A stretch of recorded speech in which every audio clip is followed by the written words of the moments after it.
Hey guys, I'm Milton back at it with another video, and today we got UFC 325 predictions. This is overall, I think, a pretty solid card. Not a lot of big names, not a like meaningful fights, you can say, but fun fights, really entertaining fights, and that's all I think this card's gonna be. It's just entertaining to watch. Low key, a really underrated card. We have obviously Volkanovski versus Lopez too, banger of a fight. Um, Dan Hooker versus Benoit Santini. Super curious on that. Rafael Fiziev versus Rufi. Super. Also, a fight I'm super curious about. Taito Vasas versus Tyson Chichera. Could be a pretty solid fight. And the boy, Killian Salkill is fighting. He's fighting Jamie Malarkey. So overall, just a really good card. I'm very excited, and let's get into it. Just get into it. We go with prelims, and we got a lot of Dana White contender series, Road to UFC. I'm gonna go quick with the early prelims because obviously I don't think that not much of you care. So I'm just gonna go Lawrence Louis here. I don't really know too much about these guys. I've seen probably one fight out of either of these two. Um, and I think Lawrence Lewis is the better guy. I think he has the better striking. I think he's gonna probably get the knockout here, and we're gonna go Lawrence Louis. And we got Namaraki and Sebastian. And I think I'm gonna go for the Japan. Namaraki. This one's a little tougher because I think it's a closer fight because it's a 7-1 versus 10-1. Both guys are not really prospects. One's 37, one's 31. Both are not really UFC caliber. Or we're gonna find out. So yeah, Namarab. I'm gonna go with. And we got freaking Song Woo Kim versus Dom. This one's another top set for me. I'm gonna go Sungwon Kim. Sungwon Kim, I think overall is better. Actually, no, I take that back. Damar fan, I think I'm gonna go with because overall he has better grappling. I think. I think he's gonna mix in the grappling more. I think he's more UFC caliber, so I'm gonna go with him. We got Kane Ofaf versus Yazan. Hope I'm pronouncing that right, but yeah, we're gonna go Kane here. I think Kane's better as well, overall. So yeah, and that's with the early prelims. And now we still got a lot. I like how none of these pictures are uploaded. Like you go up, like none of these are uploaded until we get to the main card. Just a lot of Australian fighters. I mean, I don't know that much about the Australian fighters as much. So we were on the early prelim. So Jonathan versus Oban Elliott. I think Oban Elliott's gonna win. I think he's a better fighter overall. I think he's gonna mix in more of the striking. Uh, I just think overall he's a better fighter. He's gonna mix it up with the grappling, and he's not really a power type of guy. He's kind of a decision merchant more, but I think he's gonna mix it up a ton. I think Jonathan's good and all, but man, I don't know, man. I don't know. He is undefeated, second fight in the UFC. I just don't know really what to expect from him yet. So I'm gonna go Oban Elliott.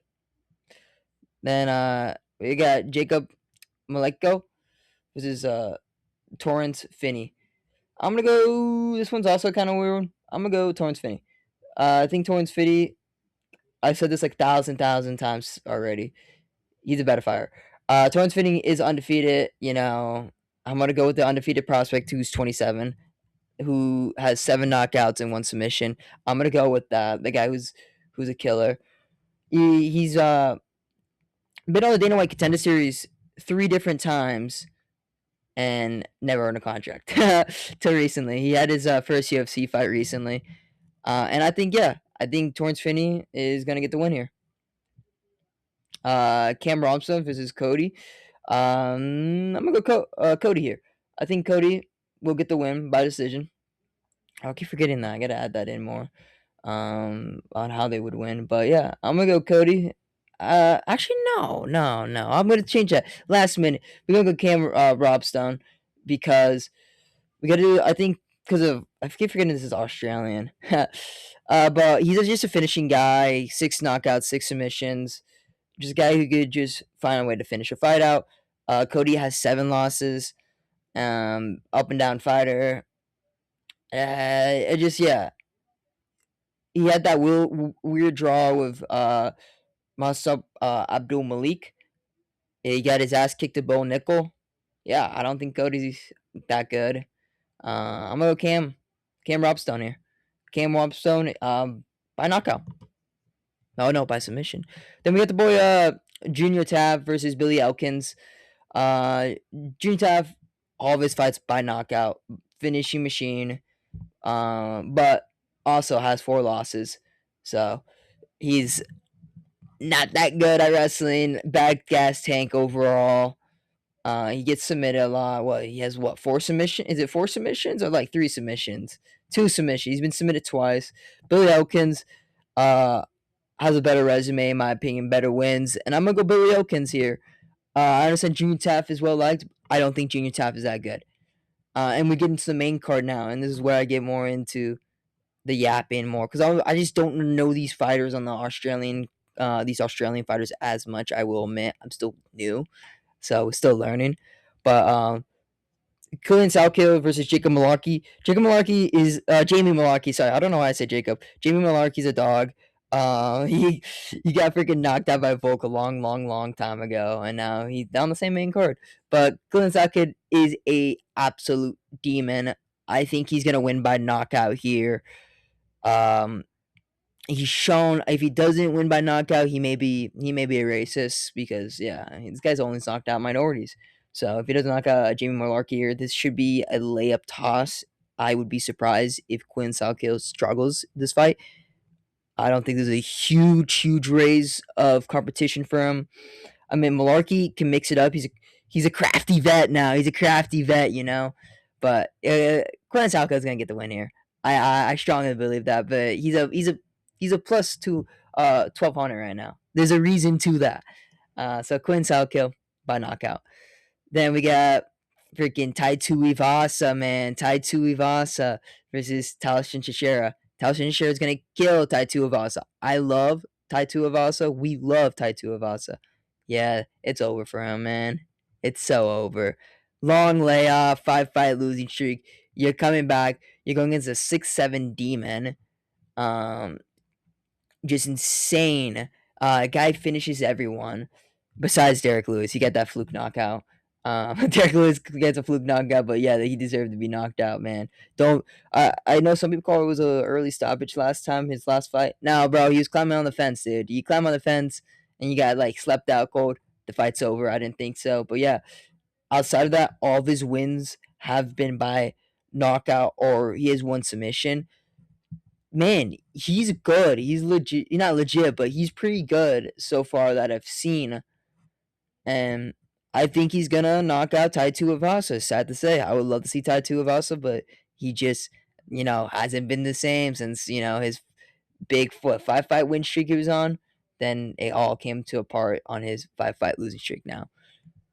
Then we get to Rafael Vaziev versus Mauricio Rufi. This one I'm super excited for because Faziev is very entertaining. You know, hasn't really fought anyone as much in the division. Um, been kind of inactive recently, so we've only really seen him fight Ignacio Bahamas and then the fights with Gaethje recently. I'm excited to see him again versus a new opponent. Rufi also doesn't have the experience. He doesn't. His best win is Bobby Green. Let's be honest now. Coming off not a bad loss over Benoit Sensi, but Gaethje's dominated by the grappling. He has to really shine by the striking. I'm gonna go with the crafty vet here in Rafael Vaziev by decision. This fight is so close. Could be wrong. I could be so wrong about Rufi and how good he is. I just think Faziev is a little bit better. I do believe that. Um, he just has I think more arsenals to use. He's very crafty. He can mix in the takedowns. Like I think Fazib's gonna win by decision here. Close decision, like 29-28 type of decision. But Rafael Fazib by decision. Then co-main now. Co-main's very intriguing. I love the co-main here. Dan Hooker versus Benoit Saint-Denis. This could be Dustin Poirier versus Benoit Saint-Denis part 2 all over again. Or this could really show you how good Benoit Saint-Denis is. And he's truly a top 5 fighter. Dan Hooker can chin Benoit. Benoit is so good. But last time he went against a striker like this, he got slumped. And that's my concern is he struggles with some strikers. We saw with obviously Poirier. Poirier's elite. Hooker's also a very good striker. I don't care what happened a couple months ago. He got brutally slammed out by Arman Sarukian.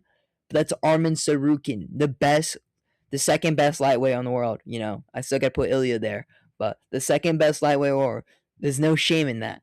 You're going against Benoit Saint-Denis, who I think Benoit has top 5. I think he more well is a top 5 fighter, and I'm going to be taking Benoit here, but Dan Hooker is that guy. I wouldn't be surprised. This goes to the decision. It's a 3-round war because I feel like some people think Benoit is gonna brutally slam out Dan Hooker. He can brutally slam him out. I do think that. I just don't. I don't know the toughness of Hooker. He's just so tough. The concept of him gonna be pressure, pressure, pressure. Like Benoit is gonna have to mix up the grappling here if he wants to win. And obviously, Hooker's no elite grappler. We all know this. Hooker struggles on that part, but he showed at times. You know, he did a really good job with Gamrot. He won that fight. Obviously, Sarukian absolutely dominating. But Sarukian is the best wrestler in that division. There's no question to that. Now who else? Yeah, I'm just curious how Dan's gonna play here and how he's gonna perform because yeah, it's a tricky fight. Benoit hasn't win against top tier competition still. His best win is a win over Benir Dariush, who looked like he's 45 years old and got chinned in 13 seconds. Great win, but you know, going against Benoit, going against Benir Dariush, he's basically a free knockout. You know, if you have decent enough power, it's a free knockout. So I'm still gonna take Benoit here, either by submission or decision. I think this is going to be a war, though. I have high hopes for this fight. Very high hopes on this fight being super, super entertaining. Benoit by close decision again. And then the main event. I'm going Volkanovski here. I think Volk's going to do what he did last time. Run around the cage, play his distant, pop the Vulcan jab, and just like combos out.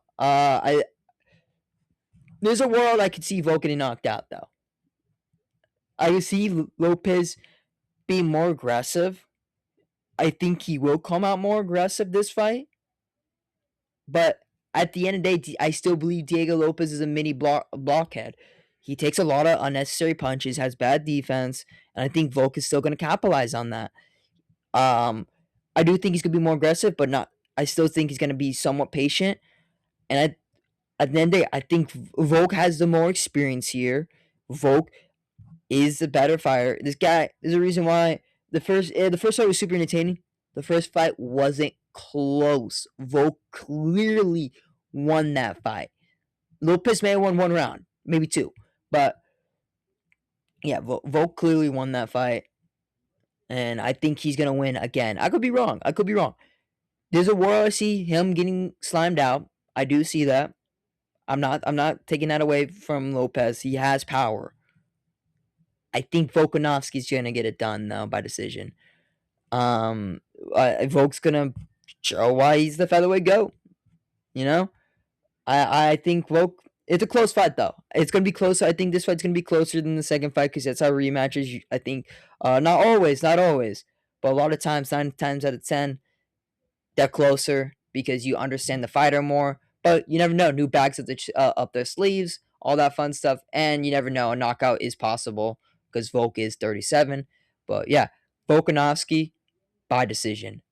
I think it's gonna be another close.